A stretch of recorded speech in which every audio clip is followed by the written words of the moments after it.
اعوذ باللہ من الشیطان الرجیم بسم اللہ الرحمن الرحیم۔ ہم آیت نمبر 166 پڑھ رہے تھے۔ اس میں ہم نے پڑھا تھا کہ وہ لوگ جو گمراہ ہیں اور گمراہ لوگوں کی پیروی کرتے ہیں، یا کسی نے کسی کے کہنے پر کوئی غلط کام کیا تو اللہ تبارک و تعالیٰ ان دونوں کو عذاب دے گا۔ تو اور اس کے ساتھ اس سے اگلی آیت جو ہے آیت نمبر 167، اس کے اندر بھی اسی چیز کا ذکر تھا کہ وہ پیروی کرنے والے کہیں گے کاش ہمارے لیے دنیا میں لوٹ جانا ممکن ہوتا تو ہم ان لوگوں سے جو ہے نا وہ بری ذمہ ہو جاتے۔ یہ ساری آیات ہم نے پڑھی تھی، اور اس کا ہم نے ایک پہلو دیکھا تھا کہ کسی بھی غلط کام میں کسی کی پیروی کرنے سے وہ پیروی ہمیں نجات نہیں دے سکتی۔ ایسا نہیں ہے کہ انسان کہے کہ بھی فلاں شخص نے یہ حکم دیا تھا، استاد نے، ماں باپ نے، بڑے بہن بھائی نے، انہوں نے کہا تھا، میں نے تو کر لیا۔ یہ چیز شریعت میں حجت نہیں ہے۔ انسان پر فرض ہے کہ اللہ تبارک و تعالیٰ کی اطاعت میں، اللہ تبارک و تعالیٰ کی اطاعت کے خلاف کسی دوسرے کی اطاعت کو قبول نہ کرے۔ ایسا نہیں ہو سکتا کہ انسان دوسروں کی اطاعت کرتا پھرے اور ان دوسروں کی اطاعت میں اللہ تبارک و تعالیٰ کی نافرمانی ہو جائے، تو یہ جائز نہیں ہے۔ اب اگر ہم اس آیات کا ایک خلاصہ دیکھیں تو گویا کہ اللہ تبارک و تعالیٰ یہاں پر فرما رہا ہے کہ لوگوں کی پیروی نہیں کرنی ہے، اپنے آباء و اجداد کی پیروی نہیں کرنی، لوگوں کی پیروی نہیں کرنی۔ تو ان آیات سے ہمارے ہاں بس اوقات ہمارے بعض احباب وہ یہ نتیجہ نکالتے ہیں کہ جو شرعی مسائل میں ہم تقلید کرتے ہیں یہ غلط ہے۔ تو ہم تھوڑا سا تقلید کو دیکھتے ہیں، بہت زیادہ تفصیل میں نہیں جائیں گے۔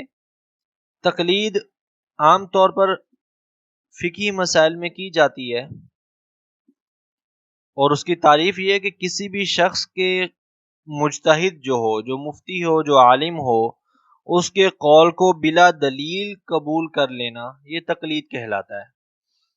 اچھا، ہمارے یہاں جو ہمارے بھائی ہیں اہل حدیث، وہ اکثر اعتراض کرتے ہیں دیگر پر کہ یہ لوگ تقلید کرتے ہیں۔ آپ ذرا غور کریں، تقلید سے دنیا میں کوئی بھی شخص وہ بری و ذمہ اس سے آزاد نہیں ہو سکتا ہے، وہ چاہے اپنے آپ کو مقلد کہے یا چاہے اپنے آپ کو مقلد نہ کہے، یا دوسرے الفاظ میں وہ حنفی ہو۔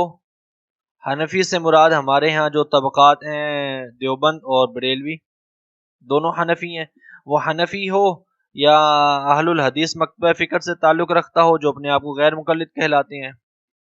چلیں، جو حنفی ہیں وہ تو کہتے ہیں کہ ہم تقلید کرتے ہیں امام ابو حنیفہ کی، جو غیر حنفی ہیں وہ کہتے ہیں کہ تقلید جائز نہیں ہے۔ حالانکہ اگر دیکھا جائے تو تقلید سے آزاد کوئی بھی نہیں ہے۔ ہمارے ہاں بس وہ یوں سمجھ لیں کہ یہ مسئلہ علماء کی بحث کا تھا، جو بدقسمتی سے ہمارے سٹیجوں کی زینت بن گیا اور ہر شخص کے ہاتھ میں آ گیا، اور وہ پورا جو ہے نا وہ گڑبڑ بن گیا اور کھچڑی پکے رہ گئی یہ مسئلے کی۔ دیکھیں کہ جب ہمارے علماء اہل حدیث وہ صحیح بخاری کی تمام روایات کو صحیح تسلیم کرتے ہیں، اور وہ کہتے ہیں کہ بھی صحیح بخاری میں جتنی روایات ہیں وہ سند کے اعتبار سے وہ صحیح ہیں، تو یہ تقلید ہی تو ہے۔ کیا ان میں سے کسی نے کبھی بیٹھ کر پوری بخاری پر، صحیح بخاری کی 5-6 ہزار احادیث پر، ایک ایک حدیث کی سند پر اور پھر ایک ایک راوی پر بحث کی ہے؟ نہیں کی۔ بس وہ جو علماء گزر گئے 800 سال 1000 سال پہلے، انہوں نے بیان کر دیا کہ صحیح بخاری کی تمام روایات کی سند صحیح ہے، تو تسلیم کر لیا گیا کہ تمام روایات کی سند صحیح ہے۔ تو یہ تسلیم کرنا ہی تو تقلید ہے۔ یہ عام طور پر ہم فقہی مسائل میں کرتے ہیں۔ ایک چیز یاد رکھیں، تقلید عقائد میں نہیں ہوتی۔ بسا اوقات اعتراض کیا جاتا ہے، آپ نے تقریروں میں سنا ہوگا، ٹی وی وغیرہ پر بھی سنا ہوگا کہ ہمارے اہل حدیث بھائی کہہ رہے ہوتے ہیں کہ بھئی یہ تو امام ابو حنیفہ کی تقلید کرتے ہیں، محمد رسول اللہ صلی اللہ علیہ وسلم کی تقلید نہیں کرتے۔ یہ تو امام ابو حنیفہ کے کہنے پر مانتے ہیں. ایسا نہیں ہے. آپ 1000 سالہ کتب اٹھا لیں، تقلید فقہی مسائل میں ہوتی ہے، عقائد میں نہیں ہوتی. عقائد سے مراد یہ کہ اللہ تبارک و تعالیٰ کو ایک ماننا، آقا کریم علیہ الصلوۃ والتسلیم کی رسالت کو تسلیم کرنا، حضور کو خاتم النبیین ماننا، یہ جتنے بھی عقائد ہیں، جو نظریات ہیں، فکریات ہیں، ان میں تقلید کرنا حرام ہے، ان میں تقلید نہیں ہوتی ہے. یہ عقائد کا تعلق اللہ تبارک و تعالیٰ کی ذات کے ساتھ ہے، آقا کریم علیہ الصلوۃ والتسلیم کی ذات کے ساتھ ہے. بنیادی طور پر شریعت کا جو مسئلہ ہے وہ تو یہ ہے کہ ہر شخص پر جو مسلمان ہے، جس نے لا الہ الا اللہ محمد رسول اللہ پڑھا، اس پر فرض ہے، جیسا کہ آقا کریم علیہ الصلوۃ والتسلیم نے فرمایا تھا نا، طلب العلم فریضۃ، ہر مسلمان پر فرض ہے علم کا طلب کرنا.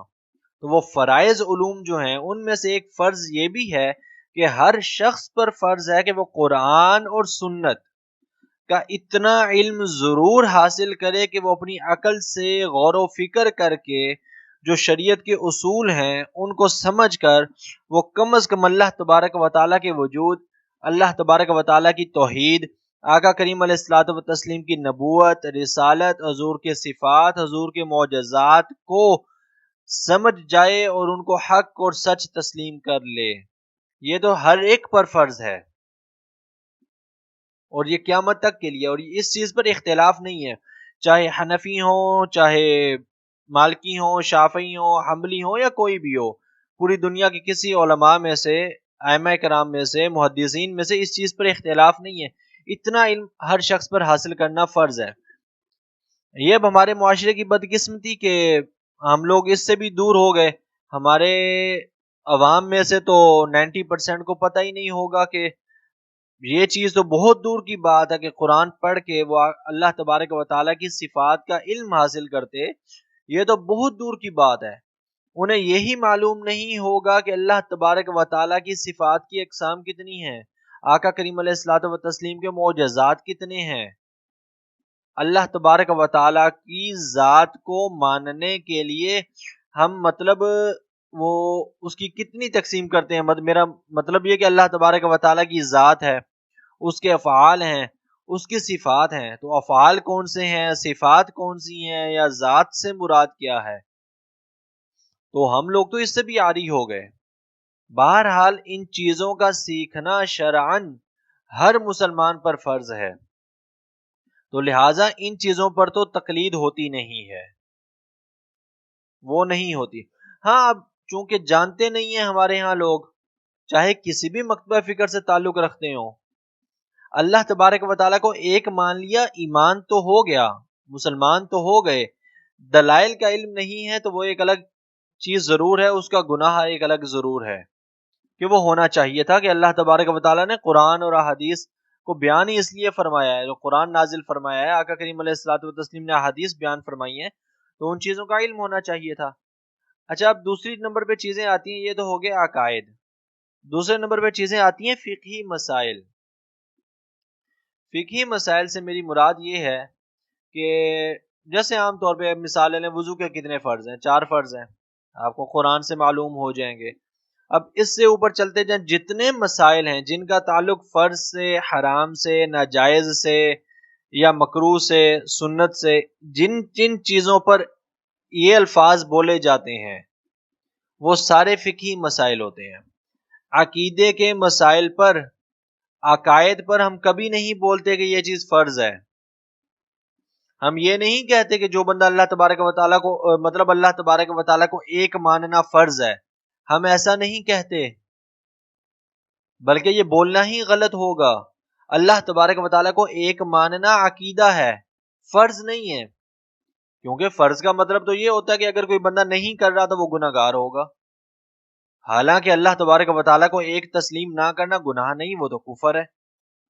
تو عقائد جو ہوتے ہیں نا، عقائد ہمارے نظریات، ہم ان پر کبھی بھی فرض، واجب، سنت، مستحب، نفل یا حرام یا مکروہ یہ چیزیں نہیں بولتے.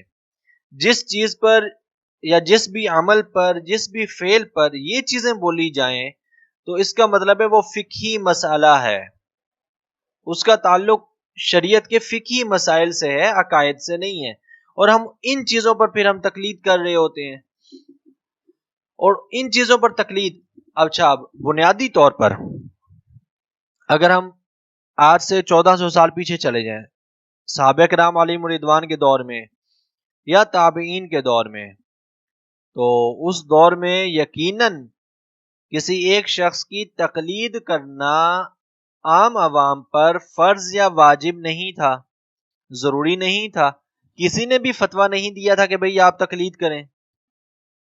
اس کی وجہ ایک تو یہ تھی کہ صحابہ کرام علیہم رضوان تو تمام کے تمام ہی علماء تھے، وہ تو حضور کی بارگاہ میں بیٹھنے والے تھے، حضور کی صحبت پانے والے لوگ تھے، آقا کریم علیہ الصلوۃ والتسلیم کو شب و روز دیکھنے والے لوگ تھے، ان کو تو وہ مسائل پیش ہی نہیں آئے۔ جیسے ہمارے ہیں آج کل مسائل ہوتے ہیں، ان کو تو وہ مسائل سے ان کا واسطہ ہی نہیں پڑا۔ یا میں اگر آپ کو تھوڑا سا الفاظ تبدیل کر کے کہوں تو پھر یہ ہوگا کہ صحابہ کرام علیہم رضوان کے ہاں جو دین یا جو شریعت کا حصہ تھا نا، وہ ہماری طرح پیچیدہ نہیں تھا، وہ بہت ہی آسان تھا، بہت ہی سہل تھا۔ وہ دنیا کے جھنجھڑوں میں پڑے نہیں، ان کے ہاں تو ایک اصول تھا کہ جو کام آقا کریم علیہ الصلوۃ والتسلیم کی حیات طیبہ میں نہیں ہوا تو وہ کوشش کرتے تھے وہ اس سے دور ہو جائیں۔ جو کام حضور کی ذات سے تعلق رکھتا ہے وہ کام کر لیں۔ جیسے میں نے آپ کو ایک روایت ایک بار سنائی تھی کہ حضور کے ایک صحابی کہیں جا رہے تھے تو ایک درخت تھا، اونچا درخت، وہ اس کے نیچے سے جھک کے گزرے، تو کسی نے پوچھا آپ جھک کے کیوں گزرے ہیں؟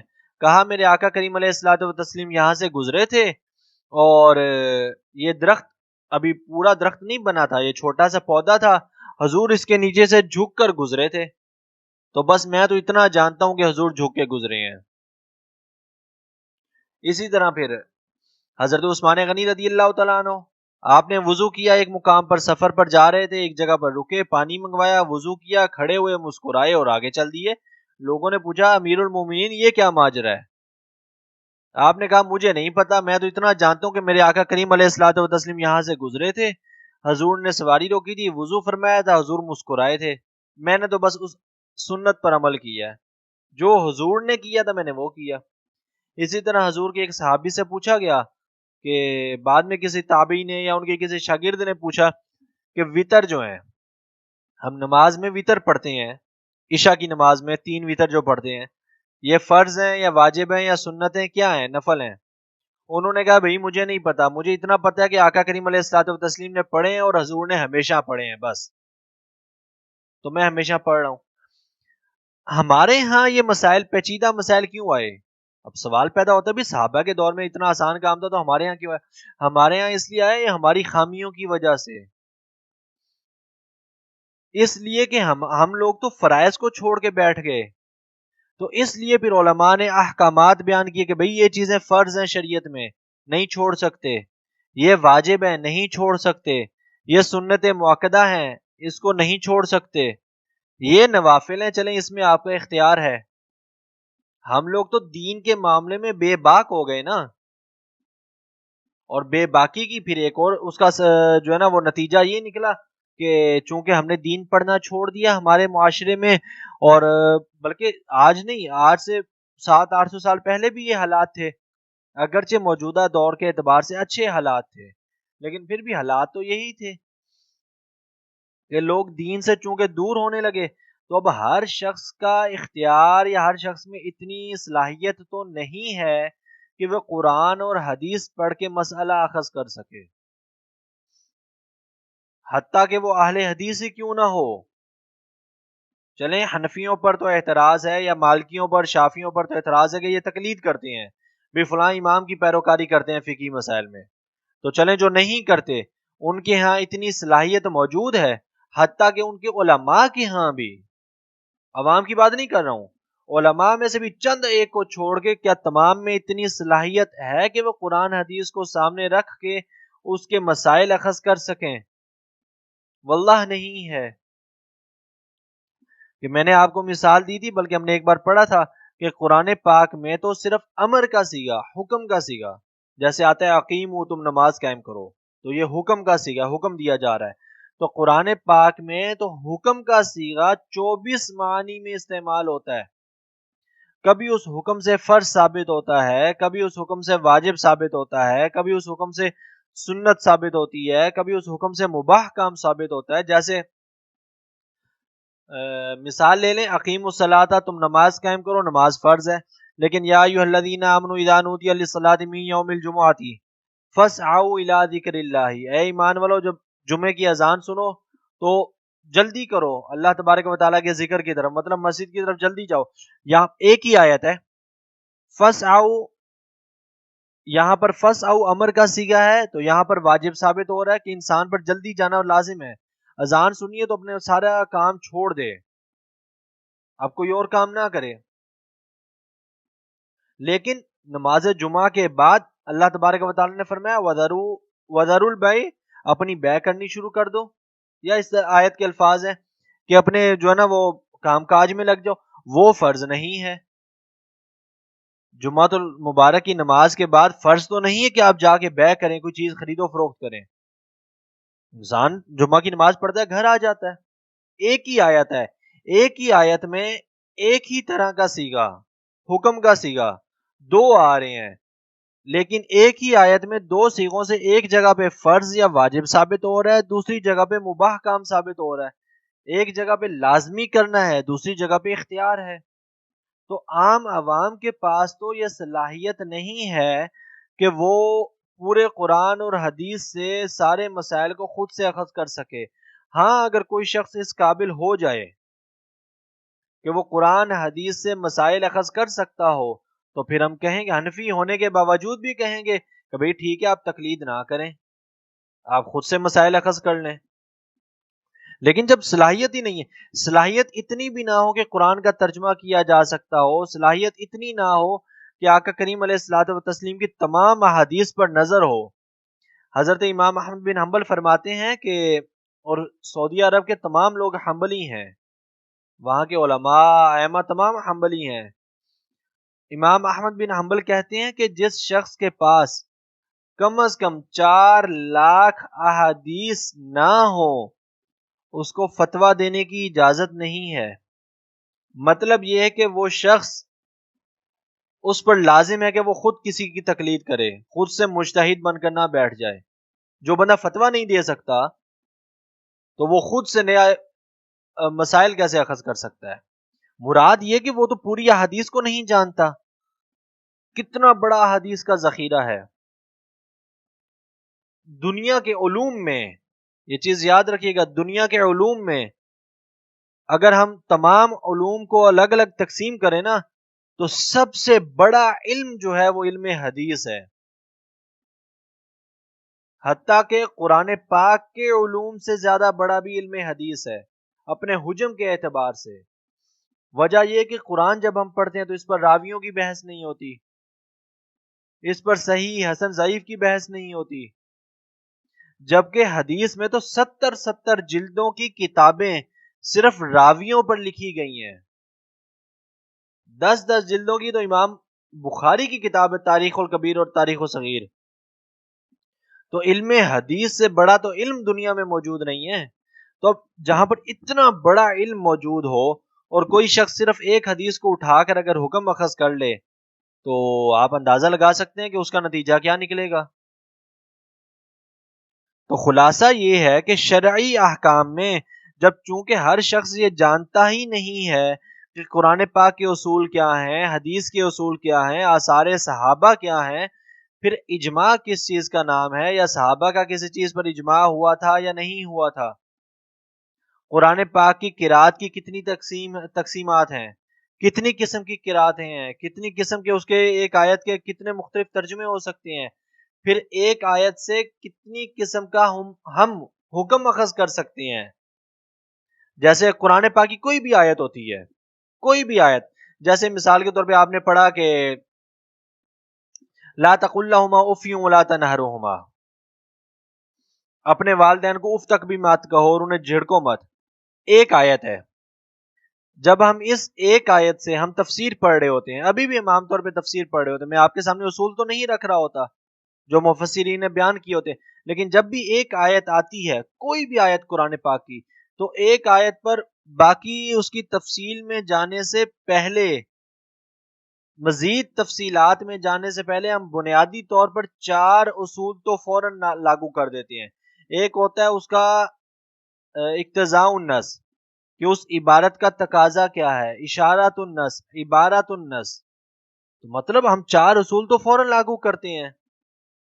تو عام شخص تو اس کو جانتا ہی نہیں ہوگا، تو وہ حکم کیسے اخذ کرے گا؟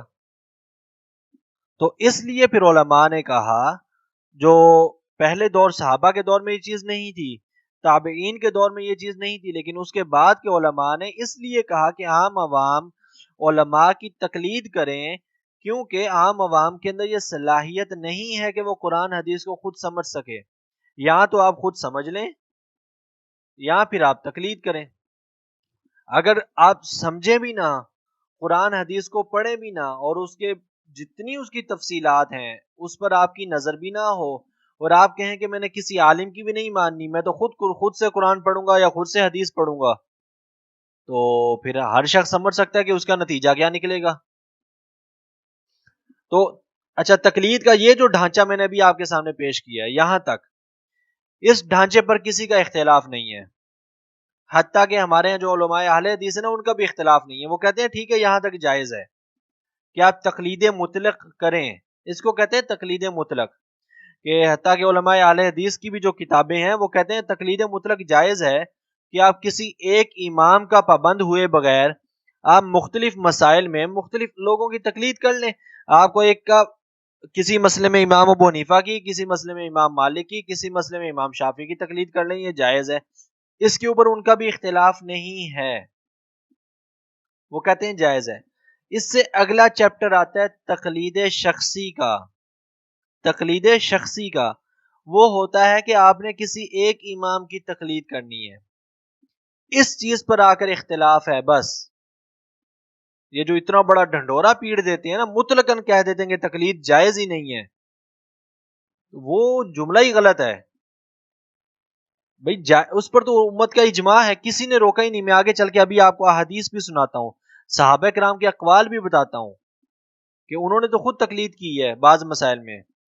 تو کسی مسئلے میں کسی کی تقلید کرنا اور دوسرے مسئلے میں دوسرے کی تقلید کرنا، یا اس سے مسئلہ پوچھ لینا، اس پر تو کوئی اختلاف نہیں ہے امت کا، کسی مسلک کا اختلاف نہیں ہے.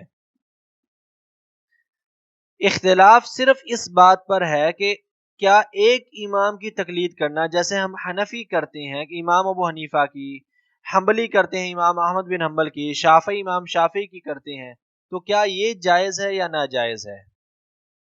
اس پر ہمارے اہل حدیث بھائی کہتے ہیں کہ یہ جائز نہیں ہے، کہ آپ کسی ایک امام کو مختص نہ کریں، بلکہ جہاں سے جو مسئلہ بہتر ملتا ہے آپ اس کی تقلید کریں.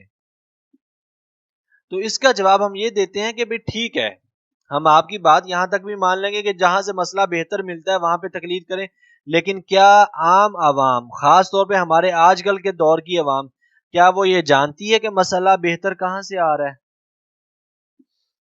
آپ کے سامنے 4 مسائل بیان کر دیے جائیں، بھئی فقہ حنفی میں یہ ہے، فقہ شافعی میں یہ ہے، حنبلی میں یہ ہے، مالکی میں یہ ہے، تو کیا عام عوام کی صلاحیت یہ ہے کہ وہ سمجھ سکے کہ کس امام کے مسئلے میں جو انہوں نے بیان کیا ہے کہ اس کے دلائل زیادہ مضبوط ہیں؟ عوام تو دلائل سے ویسے ہی نا واقف ہے، وہ تو دلائل تو بہت دور کی بات، دلائل کے اصول سے ہی نا واقف ہے، اس کو تو دلائل کے اصول کا بھی نہیں پتا ہوتا. چھوٹی سی ایک آپ کو بات بتاؤں، صرف چھوٹی سی بات، صرف ایک واو زبر واہ، جب یہ قرآن پاک میں آتی ہے تو اس کے 10 سے زیادہ معنی ہوتے ہیں. با ہے، با زیر بی، اس کے قرآن پاک میں یا حدیث میں کئی معنی ہوتے ہیں. کبھی یہ ساتھ کے معنوں میں آتی ہے، کبھی حال کے معنوں میں آتی ہے، کبھی ذریعہ اور وسیلے کے معنوں میں آتی ہے، تو ایسے مختلف معنی میں آتی ہے. کبھی واؤ جو ہے وہ کسی چیز کو جدا کرنے کے لیے آتی ہے، کبھی کسی چیز کو ملانے کے لیے آتی ہے. میں آپ کو چھوٹی سی مثال دیتا ہوں، جیسے میں کہوں کہ جا زید و بکر، زید آیا اور بکر آیا، دو الگ الگ بندے ہیں نا، دونوں الگ الگ آئے ہیں. دونوں اکٹھے بھی نہیں آئے، اس سے یہ بھی ثابت نہیں ہوتا کہ بھی دونوں اکٹھے ہی کمرے میں آ گئے ہیں۔ واو کا معنی یہ کہ ایک آیا تھا، اس کے پھر پتہ نہیں کب، اسی وقت میں تھوڑی دیر بعد، بہت دیر بعد پھر جا کے دوسرا بندہ آیا۔ یہی واو زبر وا قرآن پاک میں ہی یا دیگر عربی کے اندر شریعت کے مسائل میں ملانے کے لیے بھی آتی ہے۔ جیسے قرآن پاک کے اندر آیت ہے یا ایھا الذین آمنوا، وہ آیت ہے نا کہ جب یا ایھا الذین آمنوا اذا قمتم الی الصلاۃ، اے ایمان والو جب تم نماز کے لیے کھڑے ہو جاؤ، فاغسلوا وجوہکم، اپنے چہروں کو دھو، وایدیکم، اپنے ہاتھوں کو دھو۔ اب یہاں پر کوئی بندہ واو کا ترجمہ کرے گا بھی ٹھیک ہے ایک بندے نے صبح کو چہرہ دھو لیا تھا، دوپہر کو آگے ہاتھ دھوئے ہیں، شام کو آگے پاؤں دھوئے ہیں، رات کو اٹھ کے سر کا مسح کر رہا ہے، تو کیا اس کا وضو ہو جائے گا؟ حالانکہ آیت میں تو واو کا لفظ ہی ہے۔ بھائی کہیں گے بھی یہاں پر واو جو ہے نا وہ واو ما کے معنوں میں ہے کہ یہ سارے کام ساتھ ساتھ میں کرنی ہے۔ تو عام شخص تو وہ تو صرف ایک واو زبر وا کو نہیں سمجھ سکتا، تو وہ یہ کہاں سے سمجھے گا کہ بھئی اس امام کی دلیل زیادہ مضبوط ہے اور اس کی دلیل کمزور ہے؟ تو اس لیے کہا گیا کہ بھئی آپ تقلید کر لیں، تقلید کو واجب کہا گیا یا اس کو ضروری کہہ دیا گیا۔ اسی طرح ایک اور مسئلہ میں آپ کو بتاتا ہوں، اس میں بھی آپ دیکھیں تقلید بنیادی طور پر ہم اصول میں کر رہے ہوتے ہیں، یہ چیز یاد رکھیے گا۔ حنفی امام ابو حنیفہ کی تقلید کرتے ہیں، مسائل میں نہیں کرتے۔ ہم یہ نہیں کہتے کہ امام ابو حنیفہ نے کہا کہ وضو کے 4 فرض ہیں اس لیے وضو کے 4 فرض ہیں، نہیں، ہم اصول امام ابو حنیفہ کا لے رہے ہوتے ہیں۔ اصول کیا ہے کہ امام ابو حنیفہ نے اصول بیان کیا ہے کہ آیت کے اندر جو واو آ رہی ہے یہ واو ما کے معنوں میں ہے، مطلب اس واو سے مراد ساتھ ہے، تو لہذا وضو ساتھ ساتھ کیا جائے گا۔ ہم اصول لے رہے ہوتے ہیں، یاد رکھیے گا، ہم کبھی بھی مسئلہ امام سے نہیں لیتے، اصول میں تقلید ہوتی ہے۔ اب اگر ہم یہ کہہ دیں کہ بھئی آپ سارے اماموں کو مکس کر کے تقلید کر لیں، تو میں آپ کے سامنے ایک حدیث رکھتا ہوں اور 2 ائمہ کرام کا قول رکھتا ہوں، اور حدیث صحیح بخاری صحیح مسلم کی ہے۔ میں نے پہلے بھی شاید کسی موقع پر عرض کی تھی۔ ام المومنین فرماتی ہیں لا نکاح الا بولی، ولی کی اجازت کے بغیر نکاح نہیں ہوتا، ولی کے بغیر نکاح نہیں ہوتا۔ ولی سے مراد یہ ہے کہ خاص طور پہ لڑکی ہے، اس کا باپ ہو، اس کا بھائی ہو یا دادا ہو، مطلب ولی موجود ہو، حتیٰ کہ ماں بھی نہیں، ولی موجود ہو تو ولی کی اجازت کے بغیر نکاح نہیں ہوگا۔ ٹھیک ہے، حدیث ہے۔ دوسری طرف ام المومنین نے ہی، ایک طرف ام المومنین نے روایت بیان کی، دوسری طرف ام المومنین نے خود کسی کا نکاح ان کے ولی کی اجازت کے بغیر، ولی کی موجودگی کے بغیر، نہ وہ موجود تھے نہ ان کی اجازت تھی، ان کا نکاح کروا دیا۔ یہ بھی حدیث میں موجود ہے۔ اب سوال پیدا ہوا کہ بھئی ایک طرف ام المومنین کا قول ہے جو روایت بیان کی ہے، ایک طرف ان کا عمل ہے، ہم کیا کریں؟ سوال تو پیدا ہوگا نا۔ امام شافعی نے کہا کہ ہم قول کو لیں گے، جو انہوں نے روایت بیان کی نا اس کو قول کو لیں گے، یہ ایک اصول انہوں نے مقرر کیا، اور اصول بھی کوئی انہوں نے اپنی عقل سے نہیں، ایک اصول کے پیچھے بھی کئی دلائل ہوتے ہیں۔ بہت بڑا علم ہے، دین کوئی چھوٹی چیز نہیں ہے، شریعت یا فقہ یا اصول جو ہے وہ ایک انتہائی تفصیلی چیز ہے۔ ہمارے سامنے تو صرف جو امام یا علماء بیان کر رہے ہوتے ہیں کہ شریعت کا یہ مسئلہ ہے، مثال کے طور پہ بھئی آپ نے فلاں کام کیا، اس فلاں کام کرنے سے آپ کا روزہ ٹوٹ گیا، بس ہم تو یہ سن رہے ہوتے ہیں۔ اس کے پیچھے کئی صفحات کی تحقیق ہوتی ہے، 20 اصول لگ رہے ہوتے ہیں، 20 چیزیں آ رہی ہوتی ہیں۔ تو اب امام شافعی نے ایک اصول مرتب کر دیا، ایک تحقیق کر کے قرآن حدیث کی روشنی میں، کہ ہم راوی کے قول کو لیں گے، عمل کو نہیں۔ امام ابو حنیفہ نے اپنی تحقیق کی، اصول بیان کیے، یا قرآن حدیث کی روشنی میں جو انہوں نے اپنے دلائل نکالے، انہوں نے کہا کہ ہم عمل کو لیں گے، قول کو نہیں. ٹھیک ہے. لہٰذا فقہ شافعی میں انہوں نے مسئلہ بیان کر دیا کہ ولی کی اجازت کے بغیر نکاح نہیں ہوگا. امام ابو حنیفہ نے کہا کہ لڑکی بالغ ہو تو وہ ولی کی اجازت کے بغیر اس کا نکاح ہو سکتا ہے. آج دنیا میں امام ابو حنیفہ کا یہ مسئلہ کئی جگہوں پر علماء اہل حدیث بھی تسلیم کرتے ہیں. میں آپ کو مثال دیتا ہوں کہ چلیں آج سے 1000 سال پہلے تو والد فوت ہو گیا، والدہ فوت ہو گئی، بہن بھائی نہیں ہے، باپ دادا نہیں ہے، کوئی ایسا مسئلہ ہو گیا، کوئی قدرتی آفت آئی یا کچھ بھی ہو گیا، لڑکی بیچاری بالغ ہے اور اکیلی ہے، ولی ہے نہیں، فوت ہو گئے ہیں، یا کوئی بھی مسئلہ ہو گیا، میدان جنگ میں مارے گئے، جہاد میں مارے گئے. اب بتائیں اس کا نکاح کون کرے گا؟ وہ تو بیچاری ساری زندگی بیٹھی رہے گی. پھر اب اس دور میں کیا ہوتا تھا کہ حکمران ولی ہے، سلطان، خلیفہ، صدر، وزیر اعظم ولی ہے، وہ نکاح کروائے گا. اب آج کے دور میں خلیفہ یا حکمران یا صدر، وزیر اعظم، ان کے پاس نہ ان کو اتنا علم ہے، نہ ان کی اتنی شرعی اوقات ہے کہ وہ جا کر بچیوں کا نکاح، ان کو تو پرواہ ہی نہیں ہے. تو اس کا مطلب یہ ہے کہ پھر ہم ام المومنین کی حدیث کو لے کے جو صحیح بخاری میں ہے تو لڑکیوں کو کوارہ بٹھائی رکھیں، ان کا نکاح ہی نہ کریں جن کے ولی نہیں ہے. تو پھر کہا گیا کہ بھئی نہیں، امام ابو حنیفہ نے فرمایا لڑکی بالغ ہو، ولی موجود نہ ہو، ولی کی اجازت کے بغیر بھی قرآن پاک کی آیات کے تحت، دیگر احادیث کے تحت اس کا نکاح ہو جائے گا. یہ اصول آ گیا نا پیچھے. اب اگر آپ اس کو مکس اپ کر دیں، ٹھیک ہے، آپ کہیں کہ کبھی ہم امام ابو حنیفہ کی بات مانیں گے، کبھی امام شافعی کی بات مانیں گے، ہم ایک شخص کی تقلید نہیں کریں گے، نتیجہ کیا نکلے گا؟ امام ابو حنیفہ کے نزدیک تو ولی کی اجازت کے بغیر نکاح ہو جائے گا، ٹھیک ہے، امام شافعی کے نزدیک نہیں ہوگا. لیکن امام شافعی کے نزدیک گواہ ضروری نہیں ہے، امام ابو حنیفہ کے نزدیک گواہ ضروری ہیں.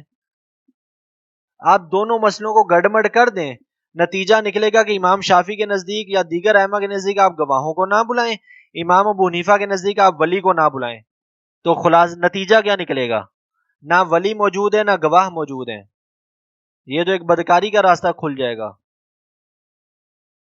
جب آپ دونوں اصولوں کو مکس اپ کر دیں گے. تو اس لیے کہا گیا کہ عام عوام کے پاس اتنی صلاحیت نہیں ہے کہ بھئی وہ اصول کو یا دلائل کو سمجھ سکے. ہاں اگر کوئی سمجھ سکتا ہے، کوئی اپنا علمی مقام اس لیول تک لے جائے، اصول پر مہارت حاصل کر لے، قرآن حدیث پر مہارت حاصل کر لے، اس کے پاس احادیث کا، قرآن کا، اصول کا علم ہو تو ٹھیک ہے، نہ کرے وہ تقلید. لیکن عام عوام جس بیچاری کے پاس ٹائم ہی نہیں ہے، نماز پڑھنے کا ٹائم نہیں ہے، آپ اس کو کہہ دیں کہ وہ مسئلہ خود اخذ کرے تو وہ تو دین کا حلوہ پک کے رہ جائے گا، کھچڑی پک جائے گی سارے دین کی. کہ کبھی وہ ادھر سے اصول توڑ رہے ہوں گے، مسئلہ تو ایک ہوگا، لیکن کبھی ادھر سے اصول ٹوٹ رہا ہوگا، کبھی ادھر سے اصول ٹوٹ رہا ہوگا. یہ بالکل وہی حساب ہو جائے گا. میں اکثر مثال دیا کرتا ہوں کہ میتھ کا آپ کے سامنے ایک سوال ہو، آپ اس سوال کو 3-4 فارمولے لگا کے اس کو حل کر سکتے ہو، تو آپ کو کوئی بھی یہ نہیں کہے گا کہ بھئی آپ نے یہ فارمولا لگایا ہے تو آپ یہ والا فارمولا لگاتے. ٹھیک ہے، آپ نے یہ فارمولا لگایا، آپ کا جواب ٹھیک آ گیا، ٹھیک ہے، آپ کی بات درست ہے. لیکن اگر آپ ان چاروں فارمولوں کو گڑبڑ کر دیں، آپ کسی کو اختیار دے دیں بھی ٹھیک ہے آپ کے پاس اختیار ہے، آپ یہ فارمولا نہ لیں، یہ بھی نہ لیں، یہ بھی نہ لیں، بلکہ آپ ان چاروں فارمولوں میں سے نا تھوڑا تھوڑا اٹھا لیں، تو کیا نتیجہ صحیح آئے گا؟ جواب درست آئے گا؟ کبھی بھی نہیں آئے گا.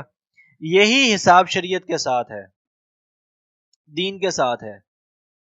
اس لیے کہا گیا کہ عام عوام کسی ایک شخص کی تقلید کرے، بجائے اس کے کہ وہ کبھی ادھر جا کے مسائل پوچھے اور خود انتشار کا شکار ہو جائے اور فتنے کا شکار ہو جائے.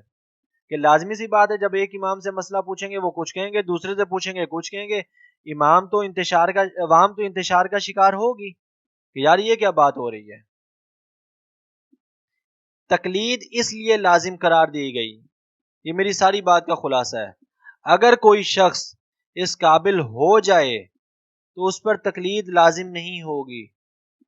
اب تقلید کو ہم ثابت کہاں سے کرتے ہیں؟ حضرت معاذ بن جبل رضی اللہ عنہ کی حدیث ہے، سنن ترمذی کے اندر ہے، سنن ابی داؤد کے اندر ہے، سنن دارمی کے اندر ہے، سیاستہ کی حدیث ہے۔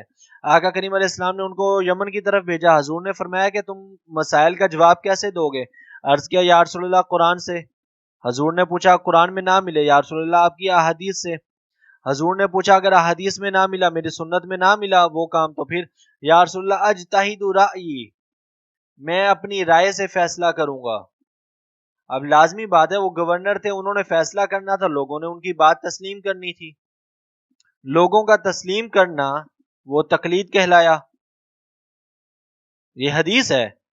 تو حضور نے ان کے سینے پر، حضرت معاذ بن جبل رضی اللہ تعالیٰ عنہ کے سینے پر ہاتھ مارا اور فرمایا الحمدللہ الذی وفق رسول اللہ لما یرضی بہ رسول اللہ، کہ شکر ہے اس ذات کا جس نے اللہ کے رسول کو، یعنی کہ رسول سے مراد، دوسرے رسول سے مراد پیغام لے کے جانے والا حضرت معاذ کو، اس کی توفیق دی جس سے اللہ کے رسول راضی ہیں۔ تو ایسے معاملے پر جہاں پر عام عوام نہ جانتی ہو وہاں پر تقلید کی جائے گی، ورنہ انتشار کا شکار ہو جائیں گے سارے کے سارے۔ اب صحیح بخاری کی ایک حدیث ہے، حضرت مالک بن حویرث بیان کرتے ہیں ہم نے آقا کریم علیہ السلام کی خدمت میں حاضر ہوئے، سب نوجوان اور ہم عمر تھے، مطلب نوجوان تھے اور ایک ہی عمر تھی تقریباً ملتی جلتی۔ حضور کی بارگاہ میں ہم 20 راتیں ٹھہرے رہے۔ پھر آپ نے یہ گمان فرمایا کہ ہمیں اپنے گھر والوں کی یاد آ رہی ہے۔ آپ نے ہم سے سوال کیا کہ ہم اپنے گھر والوں میں سے کسی کو چھوڑ کر آئے ہیں؟ تو ہم نے عرض کیا یا رسول اللہ آپ بہت رفیق اور رحیم تھے۔ آپ نے فرمایا اپنے گھر والوں کے پاس چلے جاؤ، ان کو تعلیم دو، ان کو نیک کاموں کا حکم دو، تم اس طرح نماز پڑھو جس طرح تم نے مجھے نماز پڑھتے ہوئے دیکھا۔ اب دیکھیں حضور نے خود بھی تقلید کا حکم دیا اور جا کر فرمایا کہ گھر والوں کو سکھاؤ۔ اب گھر والوں نے تو حضور کو دیکھا نہیں تھا، حضور کو سنا نہیں تھا، 20 دن تو یہ حضور کی بارگاہ میں دین انہوں نے سیکھا۔ تو یہاں سے بھی ہمیں پتہ چلتا ہے، صحیح بخاری کی حدیث ہے کہ جن لوگوں کے پاس دین ہو اور دین کا علم ہو، ان لوگوں سے دین سیکھنا یا ان کی بات پر عمل کرنا یہ تقلید ہے اور یہ جائز ہے۔ ہاں اگر کوئی شخص خود سے دین حاصل کر لے تو اس کے لیے پھر ایک الگ حکم ہو جائے گا، اس کو پھر ٹھیک ہے، اجازت ہے، وہ جو مرضی کرے۔ اب صحیح بخاری کی ایک اور حدیث ہے، حضرت اکرمہ سے بیان کرتے ہیں، وہ کہتے ہیں کہ ان اہل المدینہ سالوا ابن عباس، اہل مدینہ نے حضرت عبداللہ ابن عباس رضی اللہ تعالیٰ عنہ سے سوال کیا ایسی عورت کے بارے میں جس نے طواف کر لیا ہو لیکن پھر اس کے خاص ایام شروع ہو جائیں، تو پھر وہ کیا کرے؟ طواف وداع کرے یا اس کے بغیر واپس چلی جائے؟ حضرت عبداللہ ابن عباس نے فرمایا کہ وہ واپس جا سکتی ہے۔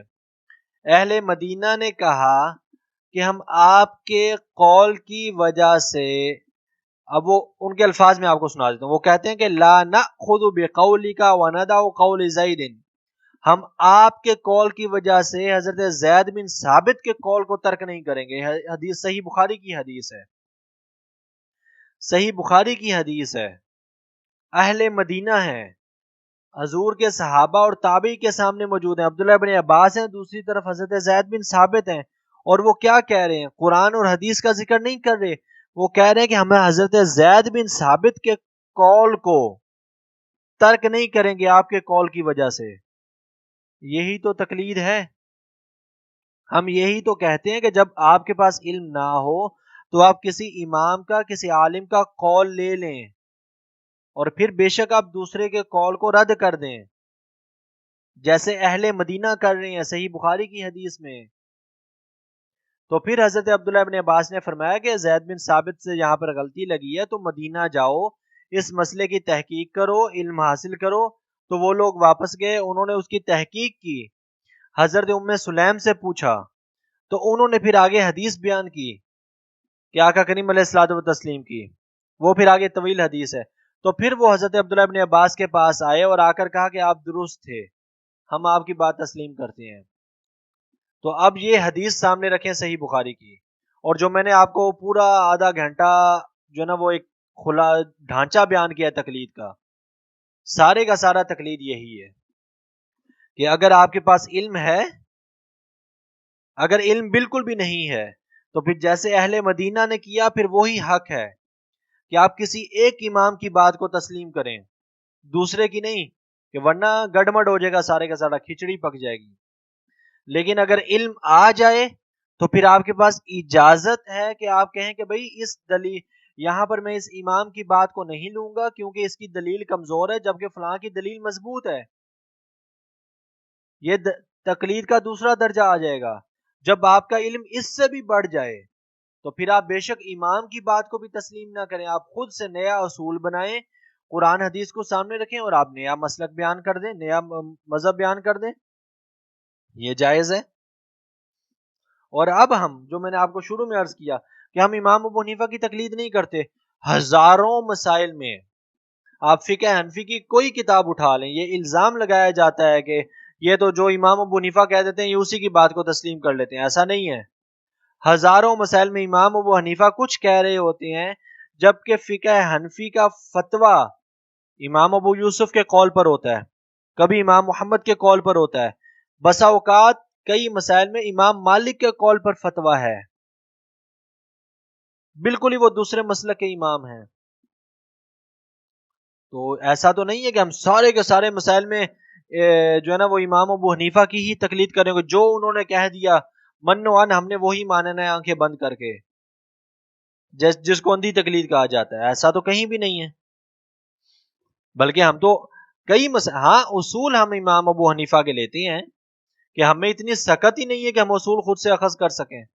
اور آج کے دور میں آپ کو دعوے سے کہہ رہا ہوں شاید ہی کوئی اکا دکا عالم ایسا ہو، اکا دکا آٹے میں نمک کے برابر، پاکستان میں نہیں پوری دنیا میں، جس میں اتنی صلاحیت ہو کہ وہ چند ایک اصول نئے بنا سکے یا ان اصولوں میں نئی ترمیم کر سکے کہ بھی پہلے اصول یہ تھا اب یہ اصول ہو جائے گا، اور اس کے دلائل قرآن حدیث کی روشنی میں یہ ہوں گے کہ فلاں. اور اصول ایسے نہیں بنتا، سینکڑوں احادیث کو ملا کر ایک اصول نکالنا پڑتا ہے، اخذ کرنا پڑتا ہے.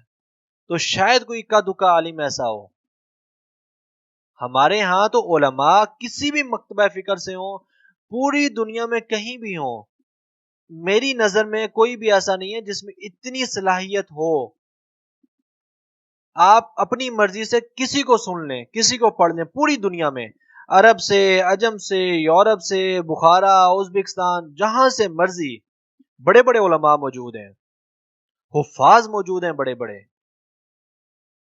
لیکن آپ ان کو پڑھ لیں، ان کے مسائل پڑھ لیں، وہ مسائل میں اختلاف بڑا کر رہے ہوں گے، اصول پھر کسی نہ کسی امام کا ہی لے رہے ہوں گے.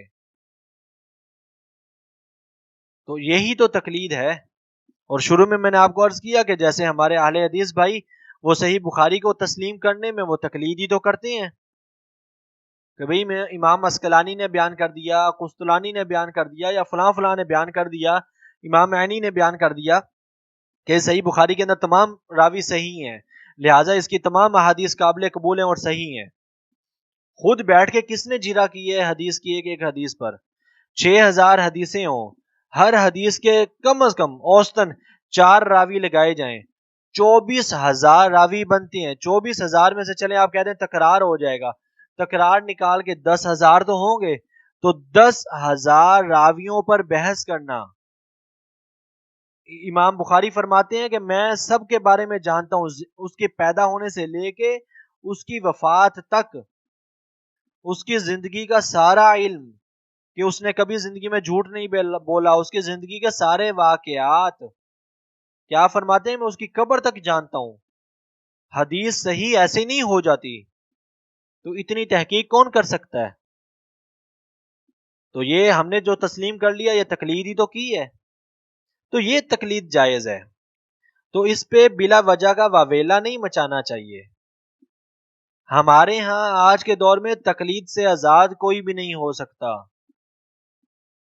جو شخص کہتا ہے نا وہ تقلید سے آزاد ہے، اسے پکڑ کے لائیں، پھر میں اسے پوچھوں گا کہ بھی فلاں فلاں مسائل میں آپ کیا کرتے ہیں، کیسے تقلید سے آزاد ہو سکتے ہیں، خاص طور پہ آج کے دور میں.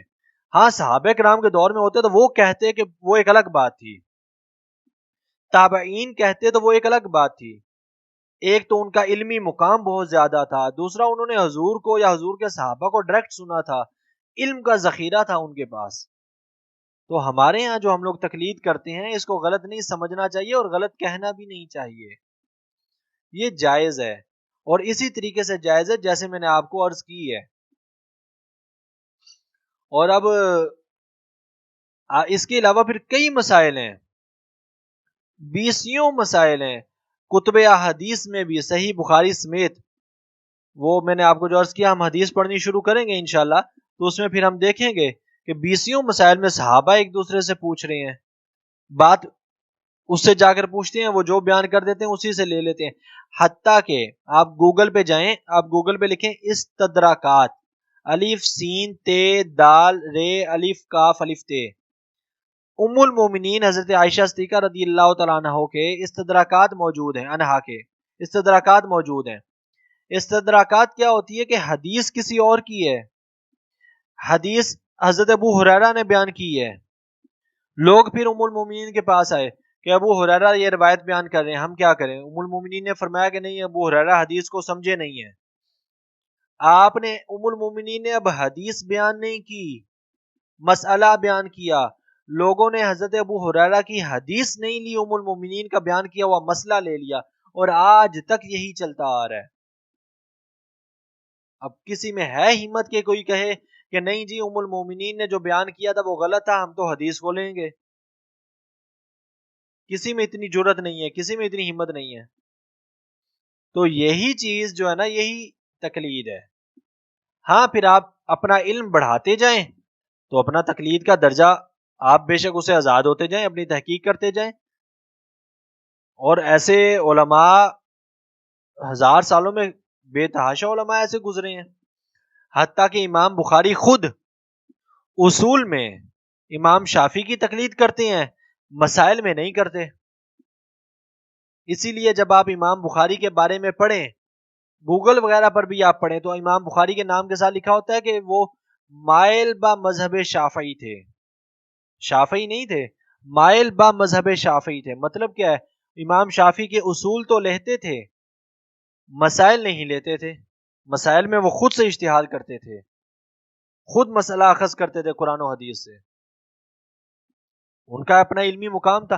آج کوئی امام بخاری بن جائے تو ٹھیک ہے، کرے بھائی پھر، لیکن علمی اوقات اتنی بھی نہ ہو کہ 100 حدیثیں بھی نہ آتی ہوں، حدیث کا متن اور سند بھی نہ جانتا ہو، اور پھر وہ دعویٰ کرے کہ تقلید بھی ہم نے نہیں کرنی، ہم نے تو جناب والا اپنی مرضی سے بیان کرنا ہے سارا کچھ، اپنی مرضی سے ہم جو جہاں سے جو دل آئے گا وہی اٹھائیں گے۔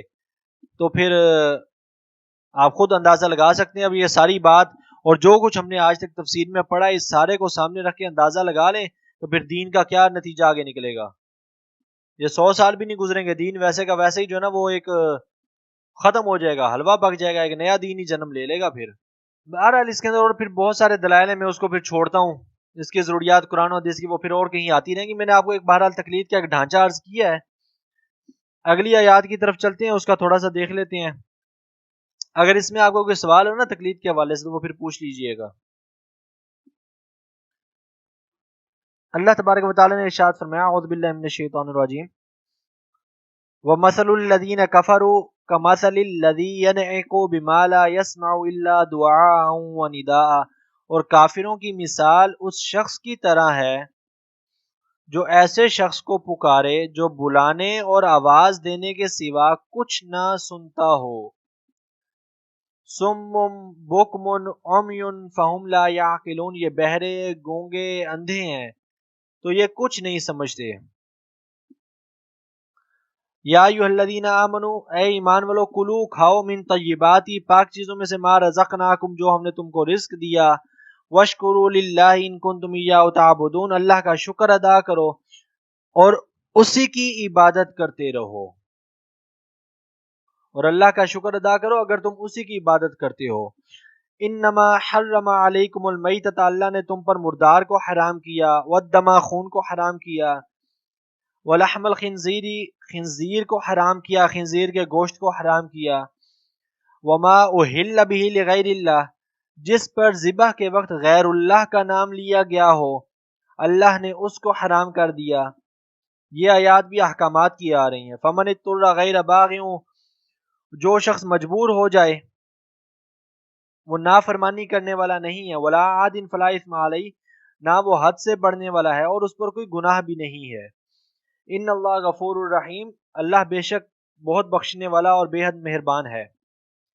یہ میں نے جیسے آپ کو پہلے عرض کیا تھا کہ اب آگے آیات، اکثر آیات احکامات کی آ رہی ہیں۔ پہلے تو ہم نے واقعات پڑھے ہیں، بنی اسرائیل کیا کرتے تھے، فرعون کے واقعات، نعمتوں کا ذکر، اللہ تعالیٰ کی توحید کا ذکر۔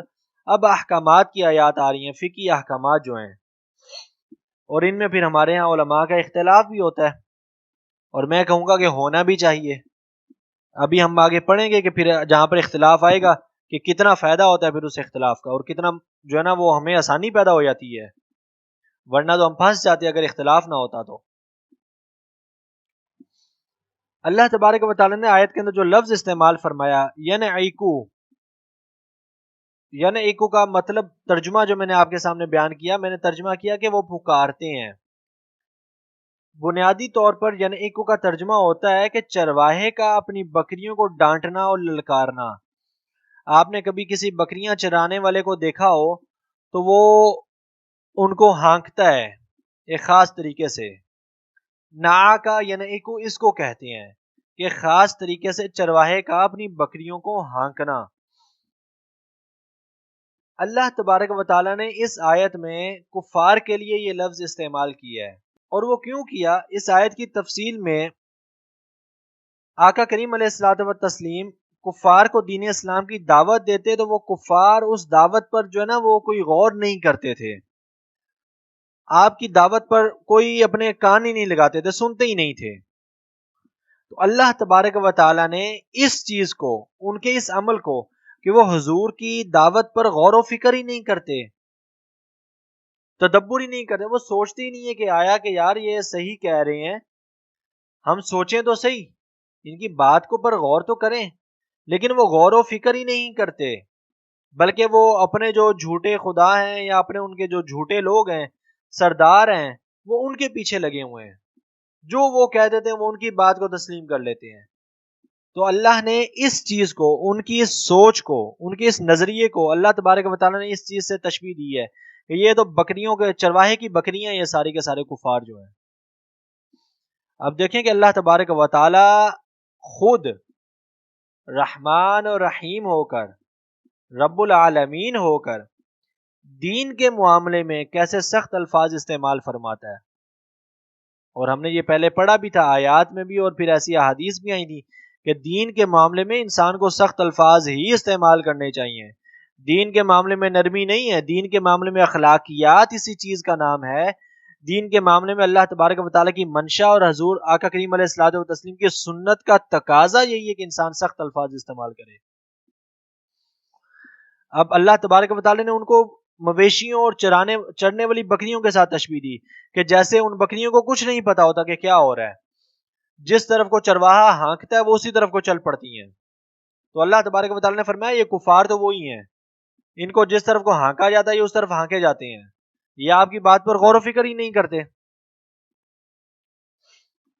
اب اگر ہم اس آیت کا عمومی معنی لیں، جیسے میں اکثر آپ کے سامنے عرض کیا کرتا ہوں، تو وہ پھر یہی ہوگا کہ ہمارے آج کے دور میں ہمارے پیارے مسلمان جو شریعت کے مسائل میں، دین کے مسائل میں علماء کی باتوں پر غور نہیں کرتے، اپنی سوچ ہے، جو فلموں میں دیکھ لیا، جو ڈرامے میں آ گیا، جو ٹی وی پر آ گیا، یا جس نے جو بات بتا دی دین کے بارے میں۔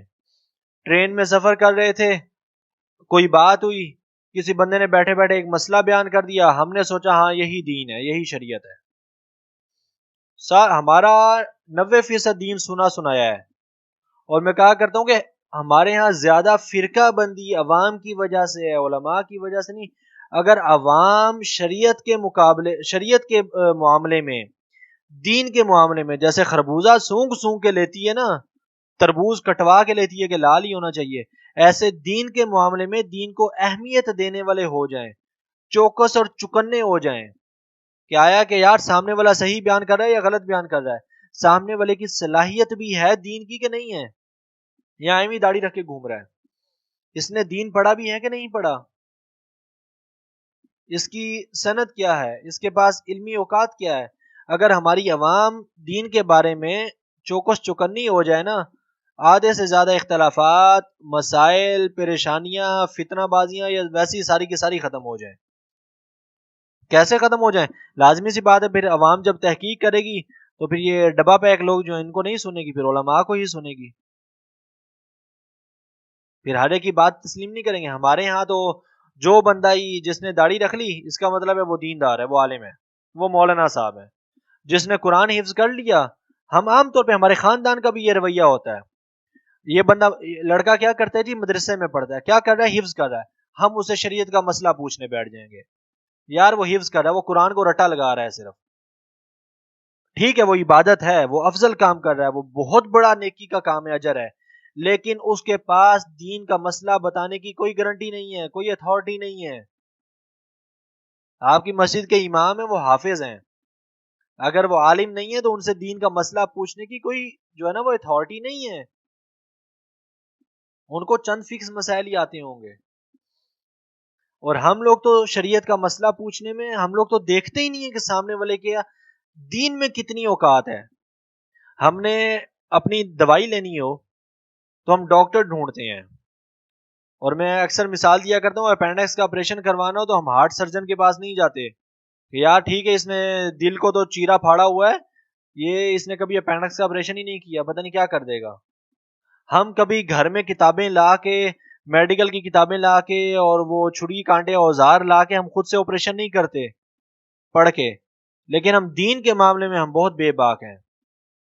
اور اللہ تبارک و تعالیٰ نے اسی بے باکی کو فرمایا ہے کہ یہ بے باکی ایسے ہی ہے کہ جیسے چرواہے کی بکریاں، جس طرف مرضی انہیں ہانکا جا رہا ہے وہ سمجھ رہے ہیں یہی دین ہے.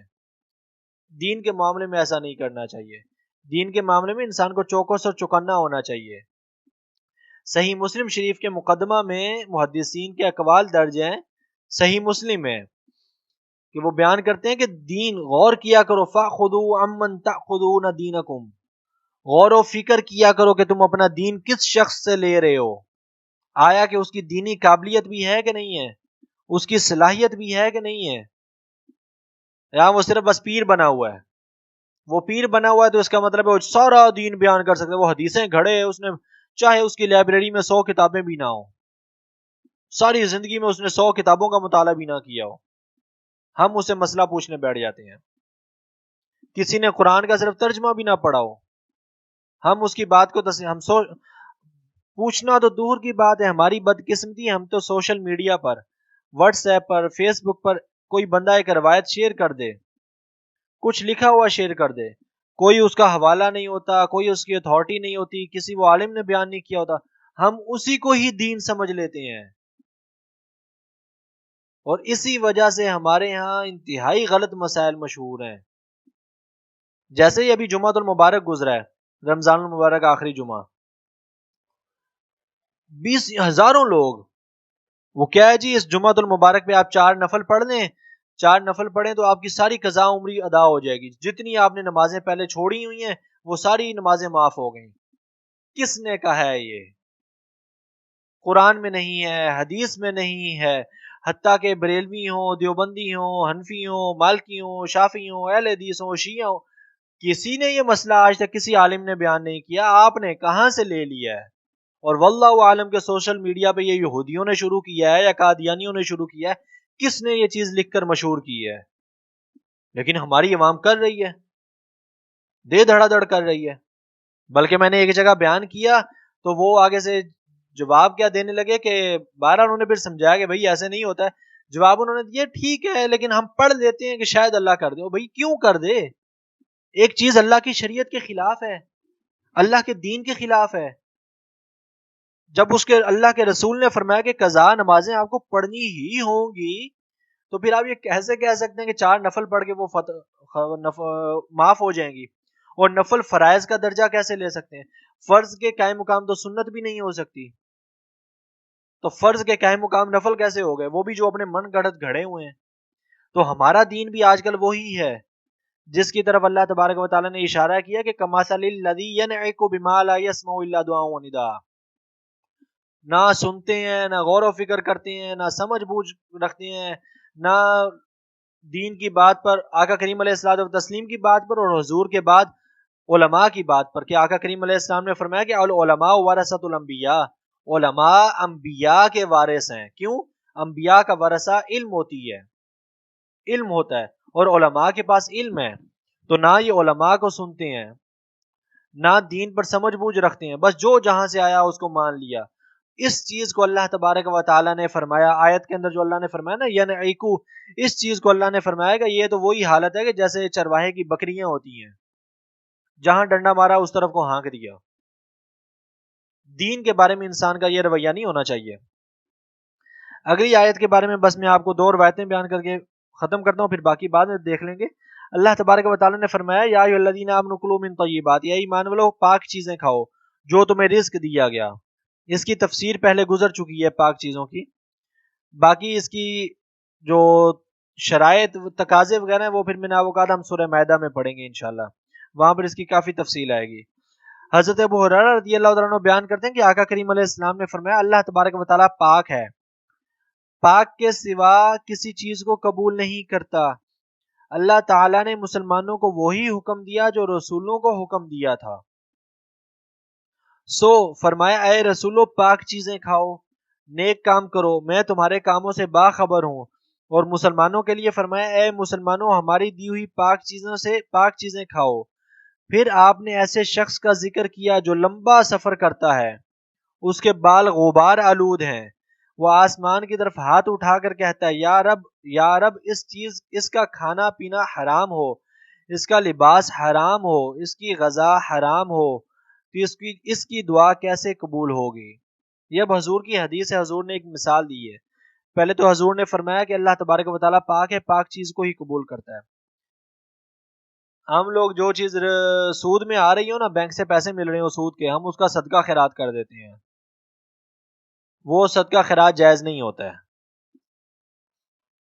آپ اس کو صدقے کی نیت کے بغیر کہیں سے بالفرض آپ کے ہاتھ میں حرام مال لگ گیا یا مال مشکوک لگ گیا جس پر آپ کو شبہ تھا، آپ اس کو صدقے کی نیت سے نہیں، نیکی یا ثواب اجر کی نیت سے نہیں، اس نیت کے بغیر آپ کسی مستحق کو دے دیں، آپ کے گلے سے اتر جائے گا، اس کے لیے جائز ہو جائے گا، اس پر اجر اور ثواب کی نیت نہ رکھیں۔ ہمارے ہاں تو وہ کرپشن کا مال اور حرام مال، اور بعد میں پھر ایک مسجد بنوا دیتے ہیں اور سمجھتے ہیں کہ سارا مال حلال ہو گیا۔ کچھ بھی حلال نہیں ہوتا، بلکہ ایسی مسجد کو گرانے کا حکم ہے۔ وہ آگے مسجد کا ذکر آئے گا تو پھر ہم پڑھیں گے کیسی مسجد بنائی جائے اور کیسی گرائی جائے۔ دوسری چیز آقا کریم علیہ السلام نے جو بیان کیا وہ بہت بڑی عظمت کی دلیل ہے۔ حضور نے فرمایا اللہ نے جو حکم انبیاء اور رسول کو دیا ہے، اللہ نے وہی حکم مسلمانوں کو دیا ہے۔ یہ انبیاء اور رسولوں کا تقاضا ہے کہ پاک چیزیں کھائی جائیں، تو ہمیں پاک چیزیں ہی کھانی چاہیے۔ جس چیز میں شک و شبہ ہو اس چیز سے دور بچنا چاہیے۔ ہمارے یہاں آج کل مارکیٹ میں بہت ساری ایسی چیزیں موجود ہیں، خاص طور پہ گوشت کی جو دکانیں ہیں جہاں سے گوشت بنا بنایا ملتا ہے، تو میں آپ کو 100% یہ تو نہیں کہہ رہا کہ وہ حرام ہے، ممکن ہے وہ لوگ احتیاط کرتے ہوں یا کوئی خاص کمپنی والے احتیاط کرتے ہوں، اس کو خاص طریقے سے حلال کرتے ہوں جو شریعت نے ایک طریقہ مقرر کیا ہے، لیکن گمان غالب ظن غالب یہی ہے کہ وہ حلال بہت کم ہی ہوتا ہوگا، کہ وہ کمپنیوں سے آیا ہوا تو دور کی بات ہے، ہمارے ہاں تو عام طور پہ کسائی کی دکان پہ جو لٹکا ہوتا ہے وہ بھی حلال نہیں ہوتا، اور ہماری عوام کو بھی بیچاروں کو پہچان نہیں ہوتی کہ اگر وہ گائے یا بکرا لٹکا ہوا ہے ذبح کیا ہوا، تو اب اس کو کیسے پہچانے کہ یہ ذبح کیا ہوا ہے یا یہ مردار ہے؟ ہمیں تو عام بندے کو تو پہچان ہی نہیں ہو رہی ہوتی بیچارے کو۔ تو بچنا چاہیے ایسی چیزوں سے، جہاں پر آپ کو شک شبہ ہو، تو خاص طور پہ ہمارے معاشرے میں گوشت کے بارے میں بہت حرام چلتا ہے۔ میں نے ایک بار خود اپنا ذاتی واقعہ آپ کو سنا رہا ہوں، تو وہ بھائی صاحب کہنے لگے کہ ستی مرغی، سوئی ہوئی مرغی، تو میں نے کہا یہ سوئی ہوئی مرغی کیا ہوتی ہے؟ وہ جی سوئی مرغی چونکہ یہ برائلر آتا ہے بڑی بڑی گاڑیوں میں، خاص طور پہ گرمیوں میں جو نیچے والا حصہ ہوتا ہے، نیچے والے، اب اوپر والے برائلر تو ہوا لگ رہی ہے زندہ رہے تھے، نیچے والوں میں سے کئی مر جاتے ہیں۔ اب وہ مر جاتے ہیں، وہ لوگ نقصان تو نہیں کرتے، تو جہاں پر زندہ مرغی 200 کی مثال کے طور پر ہوتی ہے، تو وہاں پر سوئی ہوئی مرغی وہ 115 روپے کی، 120 روپے کی، 100 روپے کی ہوتی ہے، اور وہ پھر وہ لوگ اس مرغی کو گرم پانی میں ڈال دیتے ہیں کھال سمیت، کھال پھول جاتی ہے گرم پانی سے، کھال اتار دیتے ہیں، اور پھر وہی مرغی برگر شوارمے اور وہ جو ہے نا وہ پتہ نہیں کس کس چیز میں شامیوں میں چل رہی ہوتی ہے۔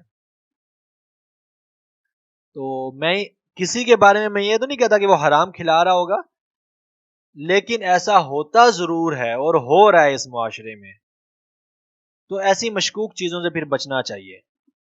آپ اگر گوشت لیتے ہیں تو کوئی ایک آدھی دکان فکس کر لیں، بازار میں گھوم کر دیکھ لیں کہ جو بندہ آپ کو باشرع لگتا ہو کہ یار یہ بندہ تھوڑا دیندار لگتا ہے، 5 وقت کا نمازی لگتا ہے، یا ایک بندے کی حالت بتا دیتی ہوتی ہے کہ یا کوئی تحقیق کر کے یا اس کو 1-2 بار جج کر کے وزٹ کر کے گھوم پھر کے کہ یار یہ واقعی جو ہے نا ذبح کرتا ہے اور تکبیر پڑھتا ہے، تھوڑا حیا رکھتا ہے دین کا، تو پھر اس کو فکس کر لیں، پھر اسی سے گوشت لیں۔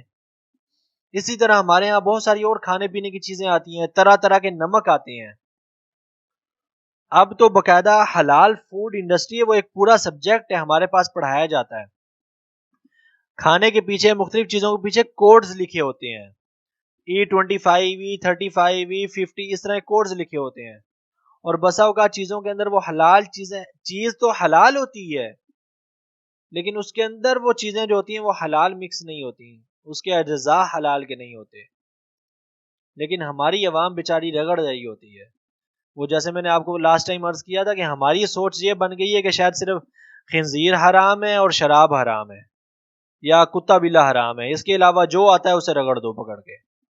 ایسا نہیں ہے، ہمیں اس چیز کی احتیاط کرنی چاہیے۔ حلال کھانا بہت مشکل ہے، خاص طور پہ ذبح کی ہوئی چیزوں پر، اسی لیے اللہ تبارک و تعالیٰ نے اگلی آیت میں خاص فرمایا ہے، ذبح کا ذکر کیا ہے، وہ پھر ہم آگے پڑھیں گے انشاءاللہ۔ اور پھر آگے آقا کریم علیہ السلام نے اس کی مثال دی ہے، حضور نے فرمایا کہ ایک شخص ذکر کرے، لمبا سفر کرے، لمبے سفر سے مراد کہ دین کے لیے سفر کر رہا ہوگا، حضور کی جو ہے نا وہ بیان کرنے کا مقصد یہی ہے کہ وہ دین کے لیے سفر کرے، مثال کے طور پر مکہ مکرمہ کا، مدینہ منورہ کا سفر کرے، یہاں سے وہ حج پر گیا، عمرے پر گیا حدیث کے مطابق، حتیٰ کہ اس کے بال غبار آلود ہیں، سفر میں اس نے بڑی تکلیف برداشت کی ہے، بڑی مشکل برداشت کی ہے، اب وہاں جا کر وہ سفر کرنے کے بعد اللہ کی بارگاہ میں ہاتھ اٹھائے اور دعا کرے، یا رب یا رب۔ اب حضور فرما رہے ہیں کہ اگر اس کے کھانے پینے میں کوئی چیز حرام ہے، یا اس کے لباس میں کچھ حرام ہے، اس کی غذا میں کوئی چیز حرام ہے، تو حضور نے فرمایا اس کی دعا کیسے قبول ہوگی؟ ہمارے پاس آج کل ایسا ہی ہے، ہم میں سے اکثر کی دعا اسی لیے قبول نہیں ہوتی ہے، ہم لوگ حلال کی پرواہ نہیں کرتے، اور بدقسمتی کے ہمارے ہاں بسا اوقات تو بڑے داڑھی والے بھی اور بڑے اپنے آپ کو دیندار کہنے والے، وہ بھی جو ہے نا وہ پرواہ نہیں کر رہے ہوتے دین کی، حلال کھانے کی، خاص طور پہ گوشت کے معاملے میں۔ پتہ نہیں ہم لوگ گوشت کے ہم لوگ نہیں دیکھتے کہ جہاں کہاں سے آیا اور کیسا آیا ہے، پلیٹ بھری اور رگڑ دیا۔ احتیاط کرنی چاہیے، اور کوشش کر لیں، میں آپ کو ایک آئیڈیا دے دیتا ہوں، کوشش کر لیں اگر ممکن ہو سکے، 3-4 فیملیز ہیں، چکن وغیرہ کا گوشت لینا، چکن وغیرہ لینا ہے وہ تو آپ جا کے اپنی آنکھوں کے سامنے ذبح کروا سکتے ہیں، کسی اچھے بندے سے تکبیر پڑھے اسے کہ بھی تکبیر پڑھ کے ذبح کر دیں، وہ پورا برالر لے آئیں، چکن لے آئیں، وہ تو ایک الگ چیز ہے۔ آپ نے بکرے کا یا گائے وغیرہ کا گوشت لینا ہے تو 5-6 لوگ مل کر یا 5-6 فیملیز مل کے ایک چھوٹا بکرا، آپ نے کون سا قربانی کرنی ہے کہ اس کی پوری ایج ہو، ایک چھوٹا بکرا لیں، اس کو ذبح کروا لیں اور اپنا گوشت تقسیم کر لیں، 15-20 کلو کا بکرا ہوگا، اور اگر 5 فیملیز ہوں گی تو 4-4 کلو گوشت آئے گا، 3-3 کلو گوشت آئے گا، 2 فیملیز ہو جائیں گی تو 8-8 کلو گوشت آ جائے گا، اور وہ آپ کا حلال ہو جائے گا، اس میں کوئی مشکوک چیز بھی نہیں رہے گی، شبہ بھی نہیں رہے گا، کہ ہم نے پچھلی کلاس میں حدیث پڑھی تھی، حضور نے فرمایا کہ مشکوک چیز سے بچنا تقوی ہے، شک و شبہ بھی نہیں رہے گا، ورنہ پھر اگر بازار سے ہی خریدنا ہے، کوئی اس طرح کا چانس نہیں بنتا، تو کوشش کریں کہ کوئی دکان وغیرہ فکس کریں اور دیکھیں کہ جہاں سے واقعی 100% حلال ہی ہو، ورنہ ہمارے ہاں اور خاص طور پہ یہ جو شورمے ہیں، عام طور پہ یہاں پر مجھے نہیں لگتا کہ وہ حلال ہوتا ہوگا، جو حالات ہیں نا اس معاشرے کے اور اس قوم کے، پیسے کی لالچ میں اور مادیت پرستی میں، دنیا کی لالچ میں، یہ مسلمان اتنا گر چکا ہے نا، مجھے نہیں لگتا کہ وہ حلال ہوتے. جس قوم نے کھوتے اور کتے کھلا دیے ہیں تو وہ مرغی اور یہ بکرے اور یہ بھینسیں کہاں سے حلال ہوتی ہوں گی؟ تو کوشش کریں گھر بنا لیں. اور اسی لیے ہماری دعائیں آج کل قبول نہیں ہوتی. تو ایک تو حرام کا چیپٹر وہ تھا جو میں نے آپ کو لاسٹ ٹائم عرض کیا تھا، یا پاک چیزوں کا چیپٹر، کہ اگر آپ کے مال میں 10 روپے بھی حرام کے ہیں تو اس کا مطلب ہے میں نے وہ لباس حرام کا پہنا ہوا ہے. میں گھر میں جو وہ آٹے کا تھیلا لے کر آیا ہوں، گندم لے کر آیا ہوں، وہ حرام کی لے کر آیا ہوں. 940 روپے حلال کے تھے، 10 روپے حرام کے تھے. وہاں سے بھی حرام سے بچیں، حرام کھانے سے بچیں، حرام کمانے سے بچیں. حرام کمانا، میں آخری باتیں عرض کر رہا ہوں بس ختم کرتے ہیں. حرام کمانا، ہم لوگ کہیں جاب کر رہے ہوتے ہیں، ٹائم پورا نہیں دیتے. آپ کا ڈیوٹی ٹائم ہے 8 سے لے کے شام کو 4 بجے تک. وہ دیکھا ہے کہ وہ افسر یا کمپنی کا مالک یا کوئی بھی وہ سائٹ پر ہوا، 3:45 نکل گئے. آپ کو تنخواہ تو 4 بجے تک کی ملی، تو اوپر والے 15 منٹ کی جو تنخواہ کمائی ہے وہ تو حرام کمائی. آپ کی آمدنی میں تو حرام شامل ہو گیا. یہاں آفس میں گئے، کوئی استاد ہے، وہ اسکول میں ہے، یونیورسٹی میں، اس کا کام ہے بچوں کو پڑھانا. حتیٰ کہ حکم آتا ہے شریعت کا کہ ایسے پڑھائے جو خاص طور پہ تنخواہ لے رہا ہو کہ اپنی جان اس کی لگے، اس پر اس کی اپنی ذات اس پر صرف ہو. لیکن اگر وہ چیئر پہ بیٹھ کے سو رہا ہے اور بچے اپنا اپنا وہ ریڈنگ کر رہے ہیں اور کوئی توجہ نہیں دے رہا ہے اور بس وہ کہانیاں سٹوریاں سنا کے وہ گیا، تو پھر اس کی کمائی حلال کی تو نہ ہوئی. تو ہم تو اگر اپنے معاشرے کو دیکھیں تو ہمارے معاشرے میں تو بہت سے حلال کھانے والے در حقیقت حرام کھا رہے ہوں گے.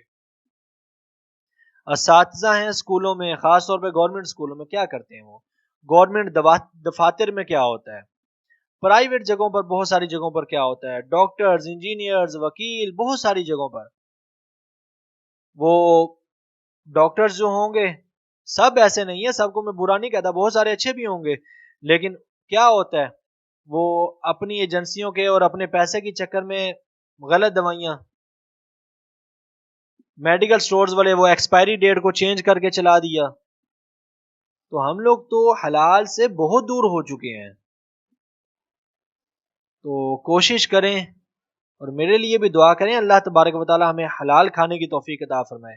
اور میں دعوے سے کہتا ہوں کہ جس دن اس قوم میں چند سو لوگ، 313 لوگ اصحاب بدر کے برابر اگر اکٹھے ہو گئے نا، اور ان میں سے کوئی ایک بھی ایسا نہ ہوا جس کی کمائی میں، آمدنی میں ایک ذرہ بھی حرام کا کوئی شک کا شامل ہو، حرام تو بہت دور کی بات ہے، اللہ اس قوم کی تقدیر بدل دے گا.